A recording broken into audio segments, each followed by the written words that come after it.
when it comes to friendship, the Bible is saying that there's no greater love than that. Like, it doesn't even say, like, marriage. Like, there's no greater love than to lay one's life down for your spouse. Like, it doesn't say that. It says there's no greater love than to lay down one's life for one's friend. And that's the beauty about marriage, is that verse could be applying to marriage, because hopefully your spouse is your friend. But if they're not, you want to be mindful of that. Right, and usually that's where we see a lot of turns in relationships and in marriages, is when we stop nurturing that friendship. Yeah. And you lose respect for one another, you stop enjoying one another, you stop being curious about each other's interests and passions, and then that can easily turn into your enemy. Yeah. So let's just go there. Let's just go there and help the people. What are some suggestions you would give if somebody was like, yeah, that sounds good, but I don't really know how to build a friendship with the person I'm in a relationship with? Yeah, and it's so interesting because, whenever we tell our story about how we got together, like, we always say, yeah, we were friends first, and so many people kind of like, people think like, oh, that's so great, or other people think like, kind of snarl at it, like, oh, like that's not like the best way. How can you kind of be friends with somebody if you like them, that type of thing. And I should say I prefer to be friends with people before I dated them, but I do think that if you can, you should. And I think this day and age, it's so hard. Like, can you meet somebody on a dating app and build a great relationship and friendship at the same time and then have a great marriage? Absolutely you can. You're not skipping steps. Sometimes you can do things simultaneously depending on how mature you are and how skilled you are.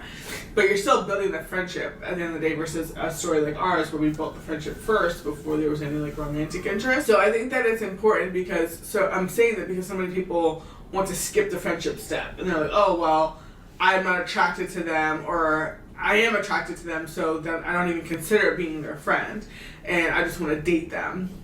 And I think that you're doing yourself a disservice if you're in that situation, because although it's good, of course, to be attracted to somebody, and that is an important part of a relationship that you're hoping will lead to marriage, but it's not the most important part, and it's something that is very kind of on like the short-term priority list. I don't want to say shallow, because I don't think that is a good word to describe it either.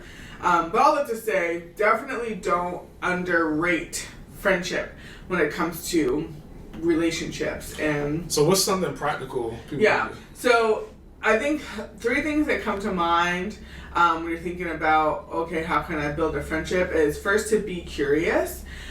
Be curious about the other person, just the same way when you were in school, maybe you were curious about, the major that you were in and you had some interest in that, and you wanted to know like how does X, Y, and Z work together, what happens in this scenario or that scenario.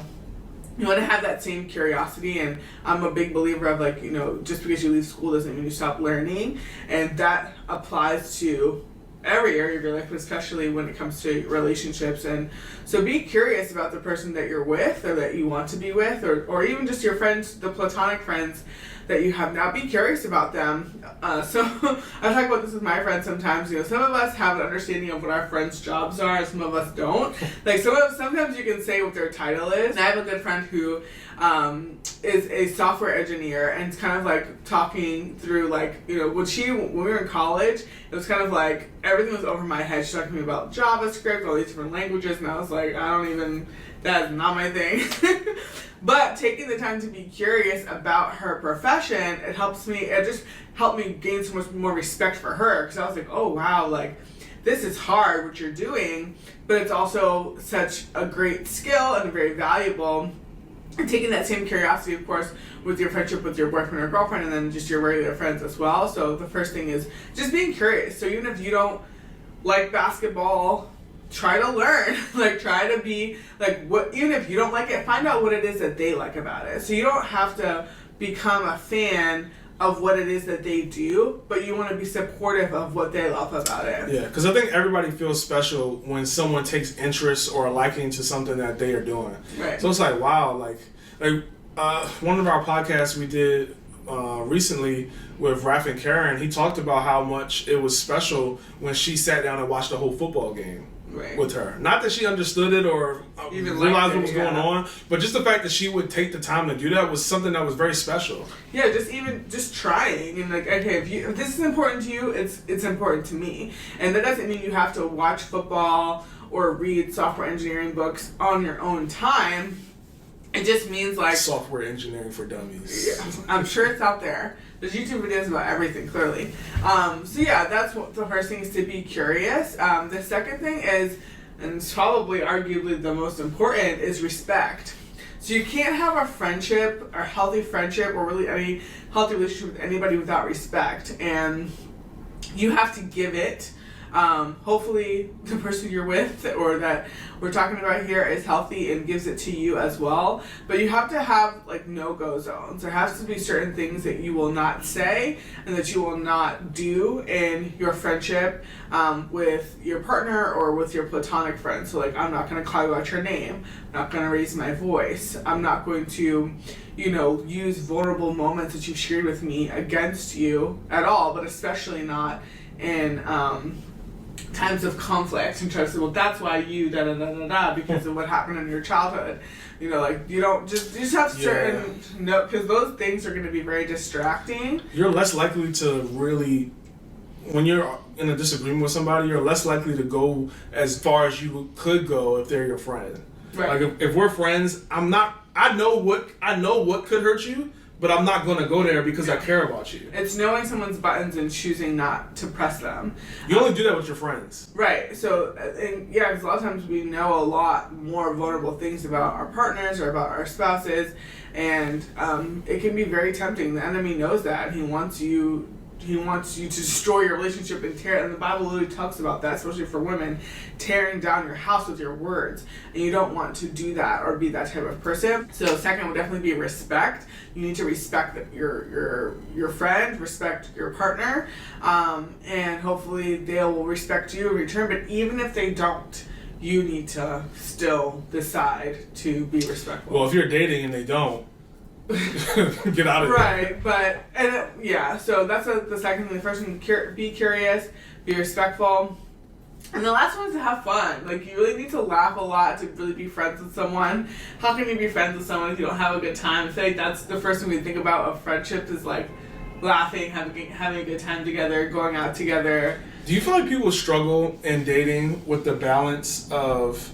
Because I feel like there's some people who they have too much fun and like their dating relationship is only about fun. Yeah. And then there's people, especially in the Christian space, who it's too serious and it's like everything is deep and I gotta figure out, are you my spouse now? And it's like, let's just chill out. Yeah, there definitely is this thing of balance, or not a balance, but there's a struggle with knowing the right time to kind of be in which mode, and it's going to be different for everybody depending on like where you are in life, and usually people, the older they are, the shorter time they date, and there's kind of more of those serious conversations. But you definitely need to be having fun throughout. Like, you can have a laugh in the car and then have a serious conversation and then, laugh on the phone at night. I think definitely thinking that's one of the things that we promised each other when we got married, was to make each other laugh every day, because we know how important. I mean, the Bible says that joy or laughter is like medicine to the soul, and life is hard, y'all, especially when you get married. You're in everything together, and it can just be very tough. It can be very discouraging if it's just all business all the time. So if you're one of those people who struggles with, I'm just, I'm business, and I get stuff done. I especially feel like that now in like our generation, people are so big on like, I want a queen, I want a king, I want someone to build an empire with, I want somebody to take on the role, you have to be on my level, like I make this amount of money, you gotta make the same or more, or I got this many degrees, you gotta have the same or more. That's cool, I guess, if that happens, but I definitely don't think that should be your priority, because although there are a lot of couples who have a business together, and that's a beautiful thing, if that's what you're called to do. But at the end of the day, if your business dissolves, your marriage should still be strong. Yeah. You said something that's really good that I think people need to pay attention to And that's when you get married, there is a lot of business that gets in play, whether it's talking about bills, whether it's talking about your kids doing something in school, whether it's talking about where you're going to live next. Like, there's so many things that come with being married that can take away from your friendship. It's really important that you want to build that strong foundation in dating. And there's something that I think is so underrated in dating, and that's going on dates.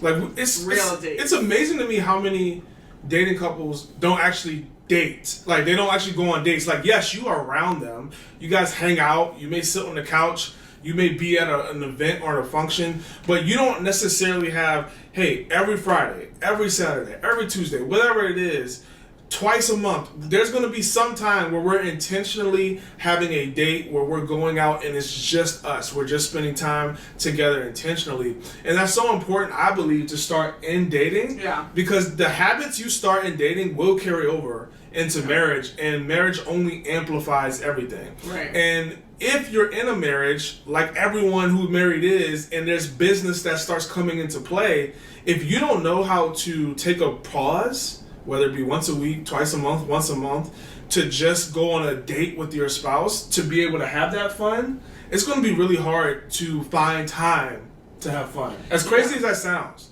And I love what you said about making sure that you start that habit when you're dating, because that's honestly the easiest time for you to do it. You don't have as much business going on. You don't have kids yet. You don't have a house yet. You don't have, Or you may have a house, but it's just different. Well, not together. Right. But, yeah, you're not talking about chores and groceries and just all the things, all the practical things that come with running a family and running a household. And I know for us now, like having a child and being parents, if we did not build the habit of doing date night, I don't know that we would do it now. Like, we didn't start it 7 years ago when we were dating and we were just dating. Because honestly, y'all, being an adult, I know y'all already tired from being an adult, and it's so true. It's like way harder than we thought it was going to be. But and for those of you who are already parents, you already know. But adding that on top of schedules and then having kids, like a lot of times, y'all, we don't even really want to go out for date night, but we've already built the habit. It'd be so much easier just to stay at home, order pizza, and watch a movie. But that's not going to help you build your relationship as much as taking an intentional time. Right, and it's always just kind of remembering that in every relationship, whether it's your relationship with God, with your spouse, with friends, whatever, you're either drifting apart or you're growing closer together. So if you're not actively doing something to bring you and your partner together, then you're drifting apart. Like, it's good to talk on the phone, it's good to text all day or whenever you can, it's good to stay connected, but you can only be so close texting and talking on the phone. You can only be so close or get to know each other better when you're just watching TV together. You want to be intentional. Let's go out, let's have a new experience together, let's have conversations we've never had before, let's challenge ourselves. Very much like working out. If you do the same workouts over and over again, your body's going to get used to them and they're not going to be effective anymore. You have to try new things. So definitely, if you're dating and watching this, or if you're not dating yet, like, make a promise to yourself, like, I am going to honor date night, and because I'm building that habit now to have a strong marriage. Thanks for watching this video. To get more Christian relationship advice, subscribe to our channel. And make sure you check out our other videos as well.